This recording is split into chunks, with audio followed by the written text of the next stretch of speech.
Now, how would Islamic finance handle things differently?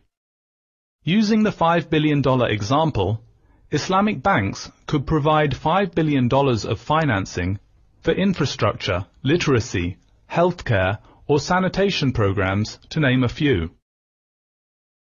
An Islamic bank could have arranged for the $4 billion construction of a natural gas pipeline and delivered it to Nigeria for $5 billion using an istisna.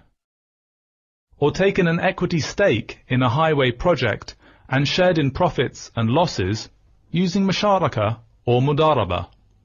Or purchased commodities and sold them at a premium using a murabaha.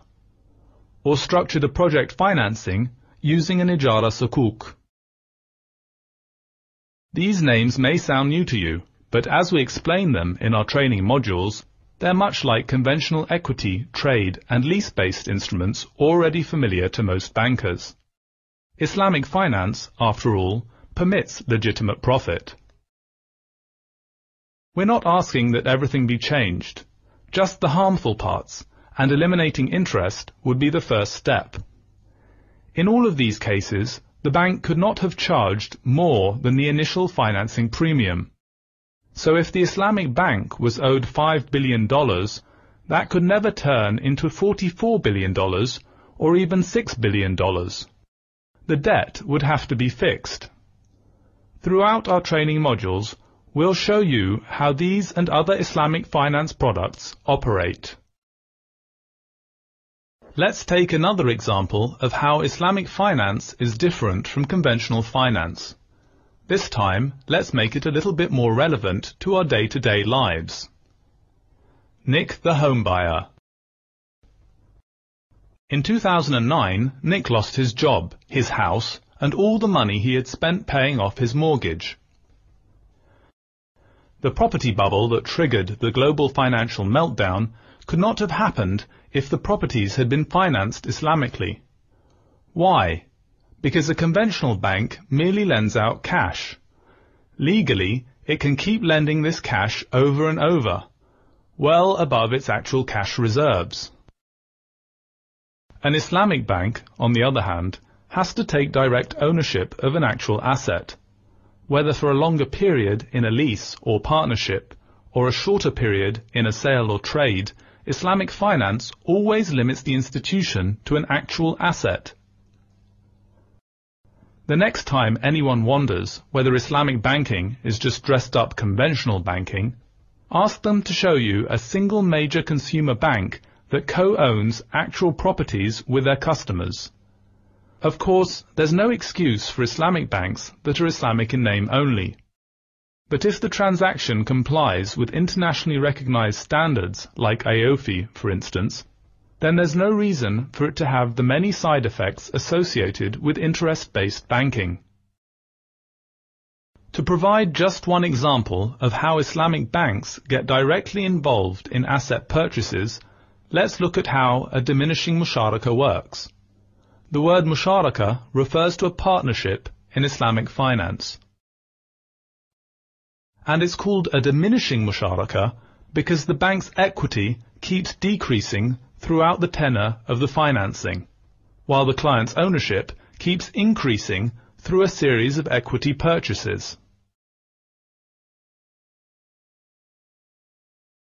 Eventually, the client becomes the sole owner.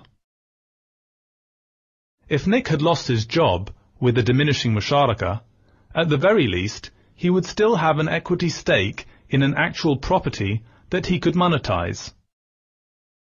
Pay close attention to this example, because this is something you may want to suggest to your own local bank. There's no reason why they can't do it. We've kept all the numbers and calculations very simple and straightforward for illustration purposes. Let's take a $220,000 house. And let's say the customer puts down $20,000 and finances the remaining $200,000 from the Islamic bank. Let's also say that the financing lasts 20 years and the bank sets a 5% profit rate. For the sake of simplicity, we'll make it 20 annual repayments. In the first column we have the year. In the second column, we have the home buyer's equity purchase, which is how much the buyer pays every year for buying the property's actual equity. It's his way of increasing his ownership in the property, while diminishing the bank's ownership, shown in the third column. The fourth column, called rent, is what the home buyer pays the bank for that portion of the property he doesn't yet own, a number that keeps decreasing as the bank's share also decreases. The final column shows what the home buyer pays in total every year. Let's explain to you how we got these numbers and how simple it is for most banks to put this together with just the will to take real ownership of an asset.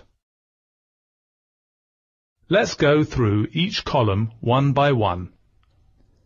The home buyer's equity purchase of $10,000 is a simple straight-line calculation of the $200,000 divided by the number of years for the financing, 20 years. We subtract this $10,000 each year from the bank's total balance to get the next column, the bank's ownership, which, as we see, keeps going down each year until the bank owns none of the property. Next, we calculate the home buyer's rent. This is equal to the bank's ownership for that period multiplied by the bank's profit rate. This number also keeps declining each year because as the bank's ownership declines, so does the home buyer's rent. Lastly, we calculate the home buyer's total annual payment. This is simply the home buyer's equity purchase plus his rent. This number also keeps declining each year until the home buyer eventually becomes the home owner. At no time does the home buyer pay any interest, and certainly at no time does any payment compound. The home buyer just pays for two things: the house in small payments, little by little, and the rent for the portion of the house he doesn't yet own.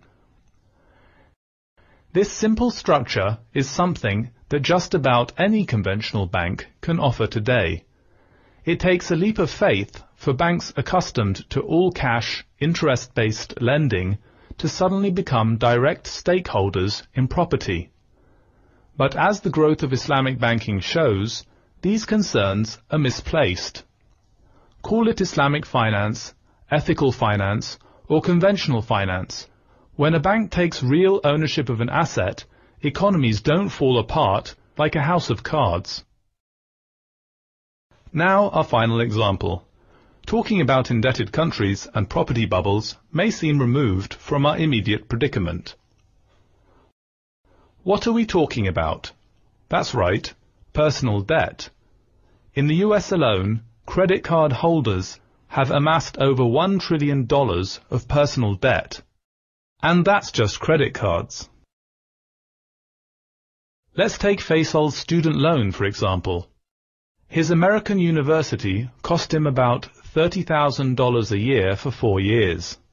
That's $120,000. And Faisal had no savings to start off with.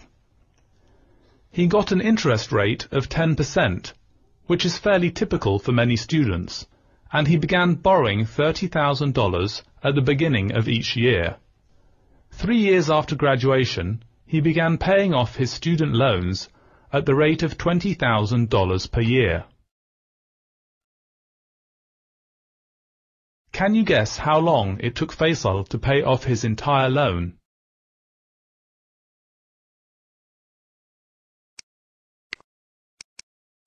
That's right, it'll take him over 25 years to pay off his loan. And in the end, he spends over $400,000 to pay for his $120,000 education. And that's assuming Faisal keeps his well-paying job. If he's unemployed, the debt just gets bigger. An Islamic bank, on the other hand, could structure a service-based ijara to lease out the university's credit hours. Faisal ends up paying about 20% or 30% more. But with the interest-based loan, he pays about 400% more. Islamic finance never can and never will be able to grow Faisal's debt once it's fixed.